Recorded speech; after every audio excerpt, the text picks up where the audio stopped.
일생 이제 네 번째 시간이죠. 그래서 오늘 말씀을 통해서 하나님의 귀한 은혜를 함께 누리기를 원합니다.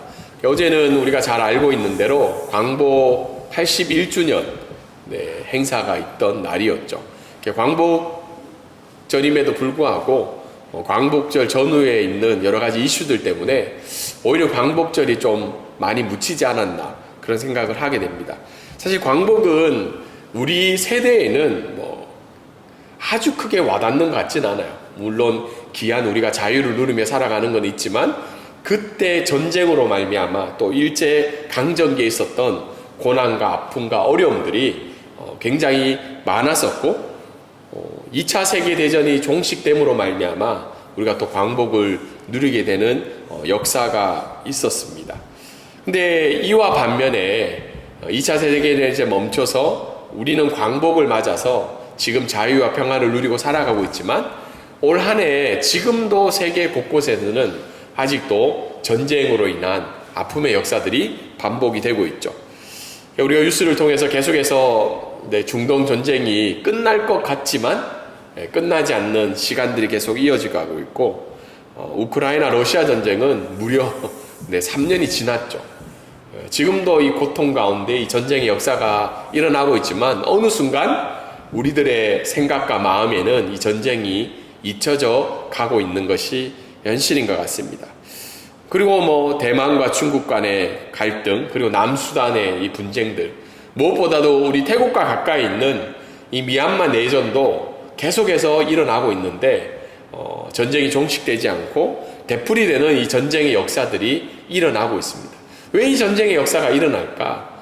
그 마음의 그 원인의 깊은 부분을 찾아보면 결국은 인간이 가지고 있는 욕망과 욕심과 또 다툼과 분쟁이 결국은 그 원인이지 않을까 그런 생각을 하게 됩니다. 이런 상황 속에서 우리에게 굉장히 도전을 주고 굉장히 영적인 의미를 주는 하나의 기도의 제목이 있죠. 성 프란치스코가 지었다고 이야기하는 평화의 기도이죠. 우리 한 번쯤은 다 불러봤을 거예요. 평화의 기도를 불러본 적도 있을 거고 그 가사의 내용을 본 적이 있었을 건데 사실 이 성 프란치스코의 평화의 기도는 프란치스코 사제가 지은 것이 불명확합니다. 왜냐하면 13세기에 프란치스코가 직접 지었다는 역사적 자료는 없어요. 다만 1912년에 프랑스 가톨릭 잡지에 이게 실려지게 되고 이 기도의 내용들이 어떻게 됐냐면 프란치스코 그 엽서 같은 데 있잖아요. 얼굴이 나온 그 뒷면에 이 기도문이 실리게 된 거예요. 그러므로 말미암아 프란치스코의 기도문이라고 이 전 세계에 알려지게 된 거죠. 이유에 어쨌든 원인이 어쨌든 1, 2차 세계대전 기간 동안 이 평화의 기도가 굉장히 유럽에 있는 그리스도인들에게 감명을 주었고 또 예수 그리스도를 알지 못하는 자들에게도 굉장히 도전을 주었던 기도문이었다고 합니다. 왜냐하면 처참한 그런 전쟁의 현실 속에서 또 유럽은 그 당시만 하더라도 어떻게 해요? 기독교의 가톨릭이든 개신교든 기독교의 신앙을 가지고 살아갔던 사람들 속에서 또 믿는 국가들 사이에서 1, 2차 세계대전이 일어났기 때문에 이런 아픔들을 위해서 이 평화의 기도가 굉장히 도전을 주었다고 생각을 하게 됩니다. 오늘날도 이 전쟁이 끊이지 않는 이 시대 속에서도 또한 전쟁으로 비춰지는 갈등과 분쟁의 시대를 살아가고 있는 저희들의 삶들 가운데도 이 평화의 기도가 우리들 가운데 필요한 시대가 아닐까 생각하고 있습니다. 오늘 읽은 말씀에도 전쟁이 일어났죠. 무슨 전쟁이죠? 우물 전쟁이죠. 우리가 쉽게 생각하면 우물 하나 가지고 전쟁이라고까지 할 수 있나라고 생각할 수 있지만 이 이삭이 살던 시대의 이 우물은 생존의 문제였어요. 생존의 필수적인 문제였기 때문에 이 우물로 인한 전쟁은 단순한 소유의 문제가 아니라 그 가정의 문제, 그 민족의 문제, 생존의 문제가 있었기 때문에 우물 전쟁으로 우리가 생각할 수가 있습니다. 이런 우물 전쟁 속에서 어떻게 해요? 이삭은 우리가 읽었던 그 전에 읽었던 말씀의 내용과는 달리 좀 더 다른 모습을 취하고 있죠. 그것이 뭐예요? 온유한 양보로 이 전쟁을 맞서고 있는, 또 이 전쟁에 참여하고 있는 거죠. 온유한 양보로 그냥 양보만 한 것이 아니라 하나님이 주신 그 언약을 붙들면서 그 양보를 하기 시작하는 이삭의 모습이 나타나고 있죠. 그리고 그 이삭, 온유한 양보를 삶의 삶 가운데 나타내보면 이 이삭의 지경을 하나님은 어떻게 해요? 넓혀주고 있는 그 하나님으로 오늘 본문은 이야기를 하고 있습니다. 오늘 말씀을 통해서 우리가 몇 가지를 살펴보기를 원하는데, 우리 한 목소리를 한번 이 중심 주제를 한번 읽어보도록 하겠습니다. 시작. 하나님은 온유함으로 이 세상을 살아가는 자의 삶을 친히 넓히시는 분이십니다. 오늘 말씀의 내용을 잠깐 우리가 살펴보면 12절에 보면 그 땅에서라고 나와 있죠. 그 땅이 어느 땅이에요? 이삭이 애굽으로 내려가다가 중간에 들렀던 그 그랄 땅, 블레셋 땅을 이야기하고 있죠. 그곳에서 뭘 했다는 거예요? 농사를 짓기 시작한 거예요. 하나님이 애굽으로 내려가지 말라고 이야기하니까 내려가다가 멈춘 거죠. 그리고 그 땅에 정착하여서 농사하는데 그 해라는 말이 있습니다. 그 해가 어떤 해죠? 멈춘 해기도 하고 기근이 임한 해죠. 기근이 임하는 그 해에 무려 100배나 얻게 되는, 하나님의 복을 받게 되는 거죠. 그리고 13절에 보면 창대하고 왕성하여서 거부가 되었다는 거예요. 굉장히 놀랄 만한 거죠.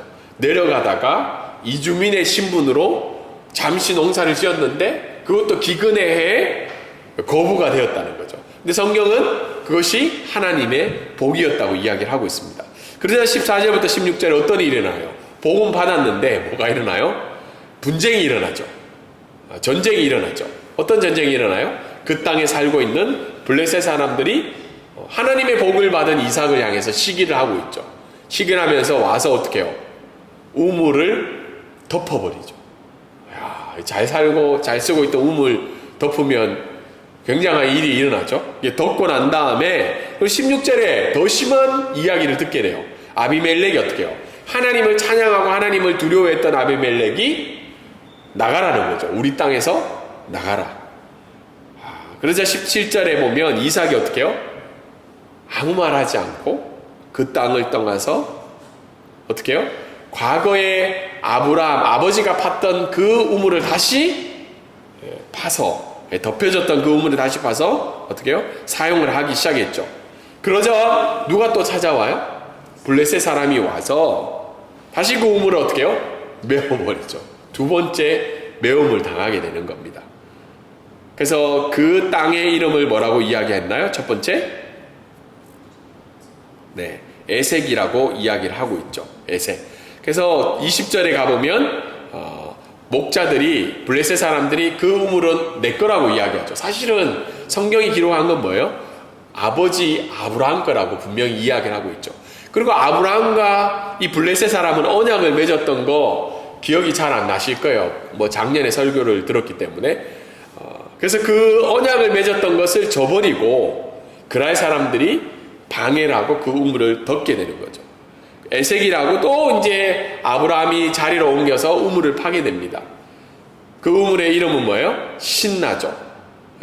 근데 그 우물을 팠을 때 또 다투게 되는 거예요. 목자와 목자 사이에서. 그리고 22절에 또 멀리 떠나서 우물을 파게 됩니다. 그것을 르호봇이라는데 거기에서는 다툼이 일어나지 않고 있습니다. 왜 이러지 않았을까요?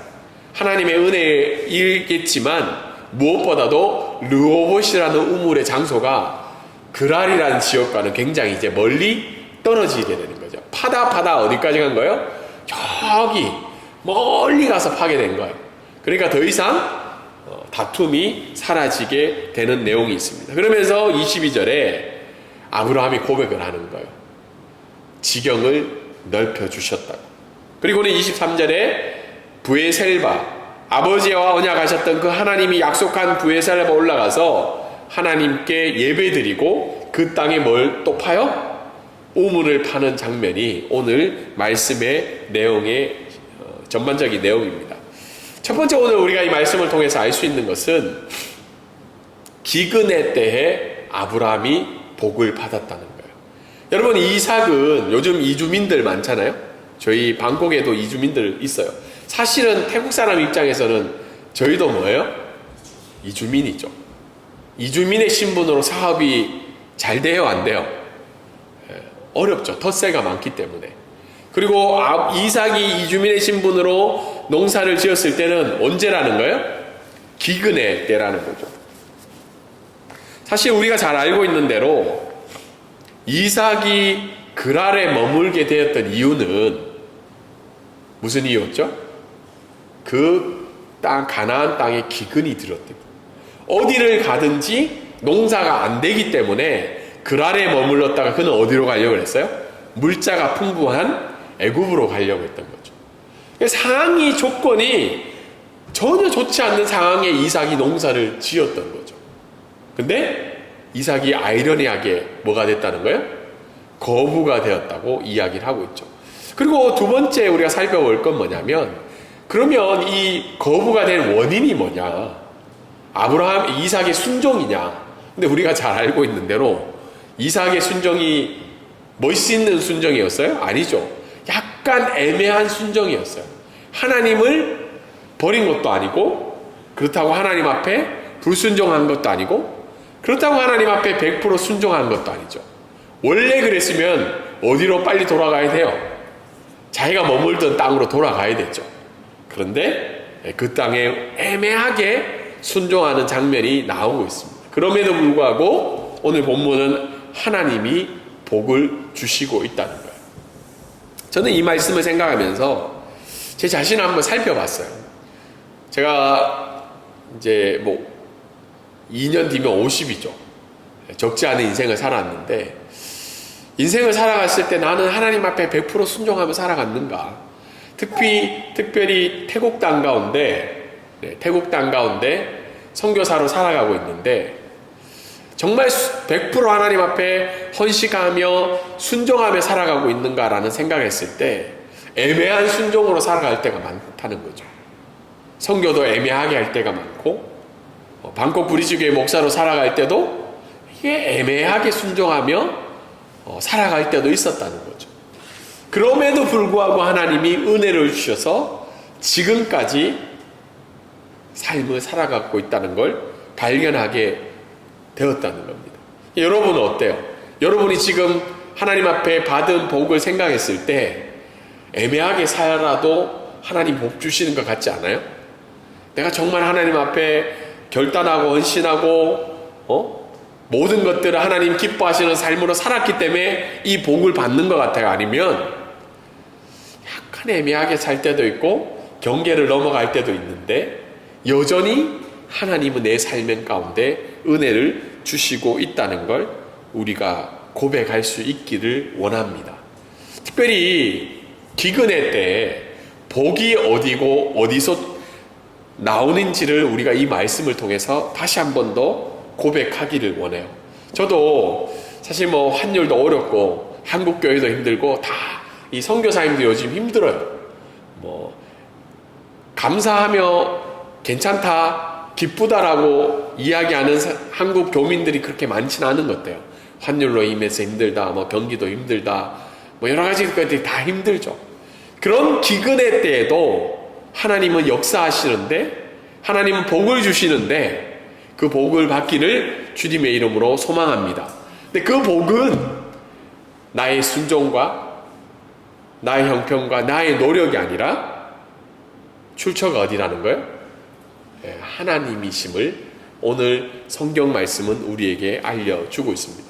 근데 참 또 아이러니한 게, 그 하나님이 주신 복으로 말미암아 잘 먹고 잘 살았다라고 성경의 이야기가 끝나야 되는데, 그 받은 복으로 말미암아 뭐가 다시 생기는 거예요? 갈등이 일어나고 있죠. 14절부터 16절까지 제가 설명을 드린 것처럼 이삭은 블레셋 사람들과 갈등을 겪고 있는데, 그 갈등의 원인은 뭐라는 거예요? 하나님으로부터 받은 복이라는 거예요. 저는 이 말씀을 보면서 두 가지 생각이 있어요. 하나는 우리가 받은 복을 이 세상 사람들은 시기하고 질투할 수 있구나. 내가 하나님 앞에 받은 복이라고 이야기하는 그 믿음의 고백조차 사람들하고 갈등이 일어날 수 있다는 거예요. 두 번째, 그렇기 때문에 거부가 되는 거 그렇게 좋지 않을 수도 있겠구나. 하나님이 적절하게 자족하며 살아가는 것이 더 행복할 수 있겠구나라는 생각도 하게 된 거죠. 근데 이 갈등은 단순히 어려움이 아니라 어때요? 생존을 위협하는 적대적인 행위에서 나온 갈등이었다는 거예요. 그리고 뭐에 대한 위협이었어요? 안전에 대한 위협이었죠. 떠나가야 되는 위협. 하나님께 주신 복을 받았는데 왜 갈등이 일어나야 되는가?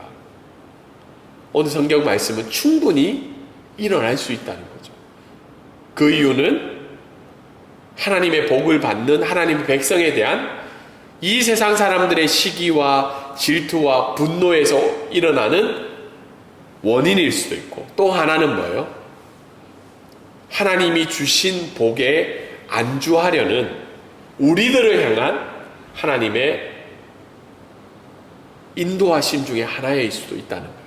여러분, 만약에 우리가 거부였으면, 하나님의 복을 많이 누리고 살았으면 오늘 이 자리에 간절한 마음으로 나올 수 있었을까요? 우리 옆에 충만 찬양 드렸잖아요. 제가 이렇게 위에서 이렇게 좀 보면 충만 찬양할 때 대부분 마음에 감동이 있으신 것 같아요. 네. 무명이어도, 네. 고난이 있어도, 건강에 어려움이 있어도 이 찬양 부를 때 다들 눈물 감으시면서 하나님께 고백하시더라고요. 그 외에 그런 고백이 나올까요? 하나님을 의지하고 싶은 마음이 우리 가운데 있으니까. 근데 그 의지하고 싶은 마음이 갈등과 어려움 속에 일어나는 문제일 수도 있고, 내가 받은 복으로 말미암아 일어나는 어려움의 문제일 수도 있다고 오늘 성경은 이야기를 하고 있습니다. 그럼 이 갈등과 어려움 상황 속에서 이삭은 무엇을 보여줬냐? 이삭은 그랄 우물에서 한번 우물을 매임을 당하게 되죠. 있던 걸 쓰다가 메워버리죠. 그리고는 몇 번을 새로 우물을 팔까요? 4번을 파게 돼요. 첫 번째는 에색이라는 우물이죠. 근데 뜻이 뭐예요? 분쟁이 일어났다는 뜻이죠. 두 번째는 신나라는 우물을 팔게 되죠. 반대, 적대를 경험하게 되었다는 이름이죠. 우물 이름도 굉장히 잘 지었어요. 세 번째는 뭐예요? 르호봇. 그냥 멀리 떨어지고 대지었지만 이삭이 살아가는 반경이 어떻게 해요? 넓어지게 되는 거죠. 공간이 넓어졌다고 해서 르호봇이라는 이름을 짓게 됩니다. 그럼 네 번째는 뭐예요? 브에셀바죠. 브에셀바에 가서 뭐를 파요? 우물을 파면서 그 우물이 뭐 하는 장소가 된 거예요? 하나님께 예배하는 장소가 되었다는 것으로 이삭의 양보하는 온유가 나타나게 됩니다. 여러분, 근데 우리가 생각해 보면 이삭 같은 삶을 살고 싶으세요? 이삭 같은 삶 어떠세요? 아니면 이삭 같이 살아라고 자녀에게 이야기하고 싶으세요? 자녀에게 양보해라, 양보해라. 근데 이 양보는 그냥 단순한 양보가 아니라 생존을 온유함으로 덮으면서 주는 양보함이에요. 그러니까 우리가 보기에는 세상 사람들은 당연히 이삭 보고 무능하다고 얘기할 거고, 그리스도인들조차 이삭의 양보를 기뻐할까요? 여러분, 이삭의 양보대로 살고 싶으세요? 동정업계가 옆에 와서 나가라고, 그러면 우리가 기분 좋게 기뻐할 수는 없겠지만 당신 복 받으세요 하고 사업의 자리나 우리가 하고 있는 일을 양보할 수 있을까요? 사실 이삭의 양보는 무능함은 아니었어요. 왜냐하면 이름을 지었잖아요. 뭐라고 지었어요? 분쟁, 반대, 공간. 그 말은 이삭은 그곳 가운데서, 그 상황 가운데 어려움과 마음의 갈등과 분노와 불편함과 갚아주고 싶은 마음이 일어났지만 그 마음에는 뭐예요? 언약을 이루어 가시는 그 하나님을 향한 믿음에서 나오는 온유함이었다는 거예요. 양보의 대가가 엄청 커요. 적지 않아요. 그러니까 이삭이 혼자 옮겼어요? 아니죠. 가족들, 아버지가 이루었던 그 수많은 양떼들과 종들과 가족들을 이끌고 옮겨야 되는 생존의 위협 속에서 그런 다툼으로 응답하지 않고 온유하였다고 이야기를 하고 있습니다. 성경은 이삭의 최고의 칭찬은, 이삭이 굉장히 문제가 많았었잖아요. 그리고 우리가 굳이 이삭의 내용을 알 필요가 있을까? 근데 성경이 이삭을 칭찬하는데 딱 한 가지예요. 그거는 온유함으로 세상을 대했다는 겁니다. 그가 있는 그 양보는 무능함이 아니라, 두려움 때문이 아니라 언약을 이루어 가시는, 지난주에 언약의 재확인이 있었죠. 그 언약을 이루어 가시는 그 하나님을 믿었기 때문에 양보할 수 있었다는 거예요. 이 세상은 오늘도 우리에게 도전을 해요. 너희가 가지고 있는 좋은 것, 하나님께 받은 복을 뭐라는 거예요? 나에게 넘기라는 거죠. 그때마다 우리는 하나님의 주권을 믿고 그 온유함의 길을 걸어갈 수 있기를 소망함으로 우리에게 오늘 이 본문을 허락해 주셨습니다. 오늘 만약 교회가 이 온유함을 가지고, 만약 이 세상에 있는 그리스도인들이 이 온유함을 가지고 살아간다면 교회가 이렇게 배척받을 필요가 있을까요? 교회가 이렇게 욕을 얻어먹을 필요가 있을까요? 우리는 때로는 부당함의 기억을 하나님께 맡기기 어려울 때가 많아요. 보복하고 싶고 갚아주고 싶고 되돌려주고 싶은 것이 우리들의 마음일 때가 많습니다.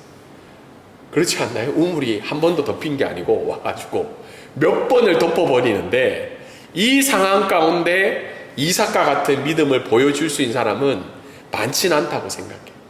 하지만 오늘 하나님이 우리에게 이야기해 주시는 것은 다툼과 도전과 갈등이 시작될 때마다 그 언약을 이루어 가시는 하나님을 바라보라는 거예요.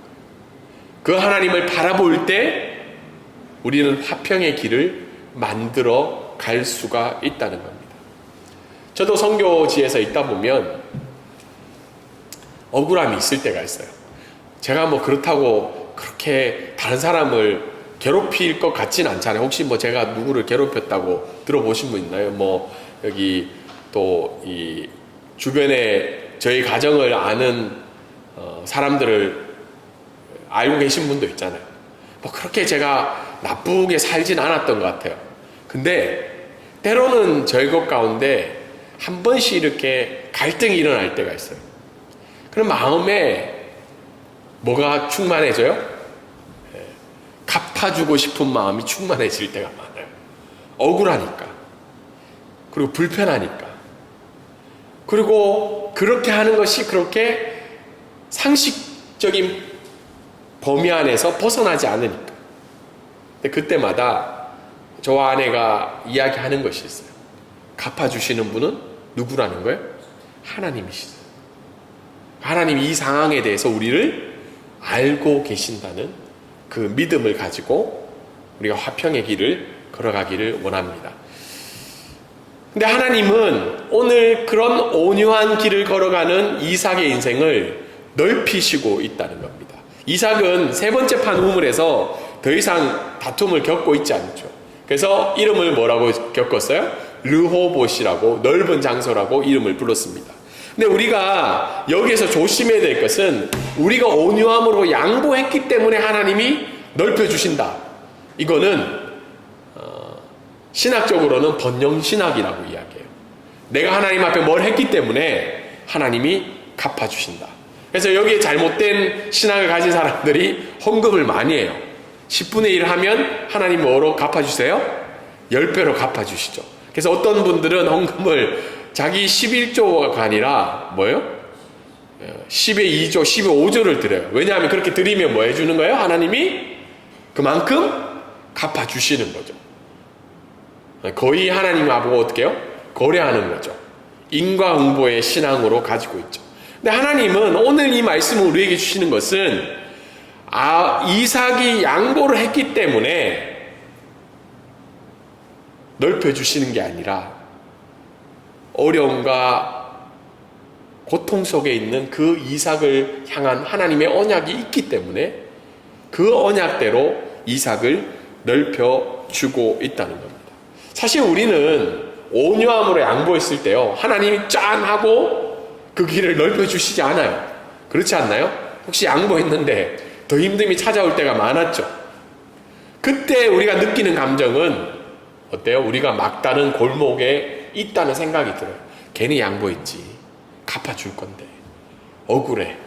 내가 이렇게 양보해서 뭐 얻는 게 뭐지? 근데 오늘 성경의 말씀은 그런 우리를 하나님은 여전히 지켜보고 계시고, 그런 우리를 할지라도 우리의 삶을 넓혀주고 계시다는 거예요. 사실은 이 말씀을 볼 때 이삭의 순종을 먼저 다시 돌이켜봐야 돼요. 근데 이삭의 순종은 여러분 어떤 순종이었다고요? 애매한 순종이었다. 그가 받은 복은 애매한 순종에도 불구하고 하나님의 언약으로 주신 것이었어요. 그 주신 것 때문에 온유함으로 나타나고 그것이 넓혀지는데, 우리는 가끔 우리의 애매한 순종에도 불구하고 주신 복을 내가 하나님 앞에 어떻게 해요? 순종했기 때문에 받은 복으로 착각하고 살아갈 때가 많다는 거죠. 그러다 보니까 뭐가 많이 생겨요? 억울함이 생겨요. 불편한 마음이 생겨요. 때로는 우리가 온유함으로 이 세상을 살아갈 때 우물에서 나오는 샘물을 빼앗긴 것 같은 마음이 들 때도 있지만, 그 샘물을 일으키시는 그 하나님은 여전히 그 부당한 가운데도 늘 함께 하신다는 것이, 그것이 바로 온유한 자가 살아가는 믿음이라는 겁니다. 마지막으로 오늘 말씀을 통해서 알 수 있는 것은, 그러면 참된 복은 뭐냐? 이삭이 기근의 때 거부가 된 것이 참된 복이냐? 아니면 갈등을 일으키면서 하나님을 의지하게 된 것이 참된 복이냐? 24절과 25절에 보면 이삭에 있어서 참된 복과 위로는 뭐였다는 거예요? 하나님의 임재였다는 겁니다. 여러분, 이삭이 우물이 넓혀지고 난 다음에 잠을 잘 잘 수 있었을까요? 여러분? 잠을 잘 못 잤을 것 같아요. 잠시 평안은 찾아왔지만 그 마음 가운데 늘 여전히 뭐가 있었을까요? 불안함이 있죠. 언제든지 그랄 목자들이 또 이곳까지 와서 다툼이 일어나지 않을까. 여러 번 몇 년 동안 여러분 분쟁을 통해서 재판을 통해서 해결함을 받았잖아요. 그러면 평안한 마음이 있을까요? 없을까요? 평안한 마음은 있죠. 그런데 여전히 불안해요. 왜냐하면 그 일이 언제든지 또 일어날 수 있기 때문이죠. 근데 그 이삭에게 있어서 이삭이 정말 필요한 것은 뭐냐면 위로였다는 거죠. 그 위로가 오늘 24절에 이렇게 나오고 있죠. 여호와께서 그 밤에 나타나셔서 뭐 하라는 거예요? 두려워하지 말라는 거죠. 내가 너와 함께 하겠다는 것이 오늘 이삭이 받은 참된 복과 위로라고 생각합니다. 그리고 그 위로를 받은 뒤에 이삭은 뭐예요? 뭐로 화답을 해요? 예배함으로, 화답함으로 오늘 말씀이 마무리가 되는 것을 오늘 본문은 이야기를 해주고 있습니다. 여러분, 그렇기 때문에 우리에게 있어서 참된 복은 뭐냐? 기근의 때에 거부가 되는 거냐? 그 복으로 말미암아 갈등 속에서 문제가 해결되는 거냐? 그리고 새로운 넓혀짐으로 더 넓어진 삶을 사는 것이 우리에게 참된 복이냐? 아니면 오늘 말씀이 우리에게 알려주는 하나님의 임재, 하나님의 함께하심을 내가 오늘 고백하는 것이 참된 복이냐? 오늘 말씀은 우리에게 알려주고 있습니다. 때로는 우리는 경제적인 어려움과 관계의 어려움과 삶의 여러 가지 문제들 때문에 갈등이 일어나고 피곤함이 찾아오고 갚아주고 싶은 마음이 있을 때도 있을 수 있습니다. 그럴 때마다 우리는 무엇을 찾아야 되냐면, 내 지경이 넓어지는 것도 아니고요, 내 경제적인 갈등과 다툼이 해결되는 것도 아니고, 내가 더 경제적으로 잘 사는 것도 아니라 뭐예요? 하나님의 임재를 누리라고 오늘 말씀은 우리에게 말씀해 주고 있습니다. 그것이 어디에서 일어난다는 거예요? 예배 회복에서 일어난다. 예배를 드리러 왔을 때 우리가 찬양하고 말씀을 듣고 기도도 같이 드리지만 더 중요한 것은 뭐냐면 이 예배 시간 가운데 두려움과 지침 속에 살아가는 저희들 가운데 찾아오시고 함께 하시는 그 하나님을 경험해야 된다. 그것이 이 예배를 드리는 우리의 목적이고 방향이라는 것을 오늘 말씀은 이야기해 주고 있습니다. 그리고 여러 상황 속에서 두려워하지 말라. 내가 너와 함께 할 거고 내가 너와 함께한 그 언약을 이루겠다고 말씀하시는 그 하나님을 믿음으로 고백하고 경험하시는 저와 여러분이 되기를 주님의 이름으로 소망합니다.